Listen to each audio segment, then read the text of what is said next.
Heureux ceux qui placent en Dieu leur appui. Ils trouvent dans leur cœur des chemins tout tracés. La paix de Dieu inonde continuellement leur vie. Que le Seigneur vous bénisse. Bienvenue dans ce partage quotidien. Que la grâce et la paix inondent vos vies et que la main de l'Éternel ne s'éloigne pas de tout un chacun de vous.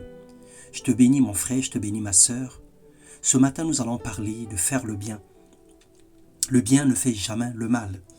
Dans Romains, le chapitre 12, le verset 10 et 11, la Bible déclare « Par amour fraternel, soyez pleins d'affection les uns pour les autres. Par honneur, usez de prévenance réciproque.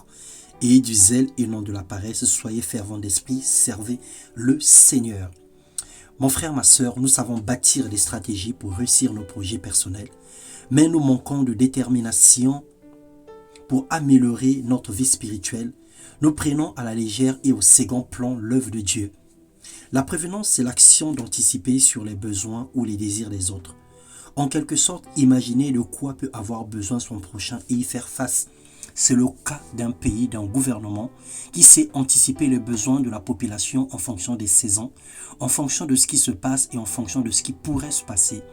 Et le président met en place un plan pour pouvoir protéger sa population contre les éventuelles famines, précarités et toute autre chose qui peuvent arriver. Alors le Seigneur nous appelle à user de prévenance. Dieu nous demande de mettre en réserve des stratégies pour pouvoir venir en aide pour les autres ou par rapport aux besoins des autres ou même pour notre propre vie.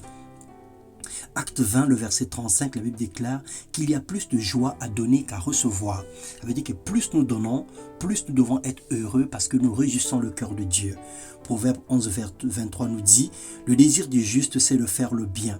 Tel qui donne libéralement devient riche à l'excès. » Plus nous donnons, plus nous faisons le bien, plus nous enrichissons et plus nous devenons comme Dieu.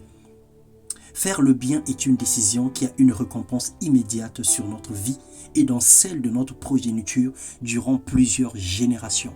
Parce que le Seigneur se souviendra de nos sémences pour bénir nos enfants, nos petits-enfants et arrière-petits-enfants. Le Seigneur nous encourage à user de prévenance, sachant que celui qui sait faire le bien et qui ne le fait pas pêche contre Dieu.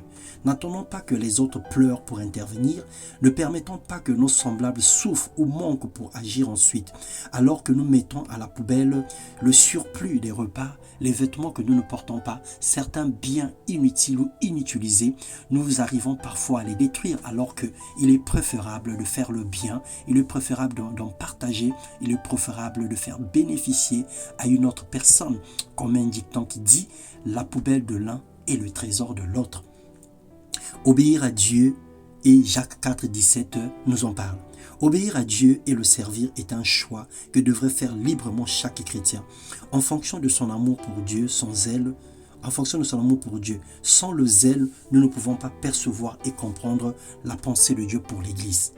Faire le bien ne peut pas nous apporter un malheur, donner ne peut pas nous ruiner, obéir ne nous éloignera jamais de Dieu. Au contraire, la somme de toutes ces choses nous rapproche de Dieu. Bien-aimés dans le Seigneur, le bien ne fait jamais le mal. Il n'y a que le mal qui fait le mal, disait un serviteur de Dieu. Le Seigneur nous apprend à faire le bien.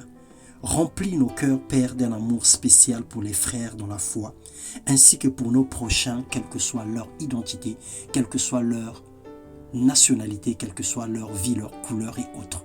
Que ton nom soit béni dans le nom puissant de Jésus-Christ. Donne-nous un cœur plein de miséricorde et de compassion au nom de Jésus. Amen.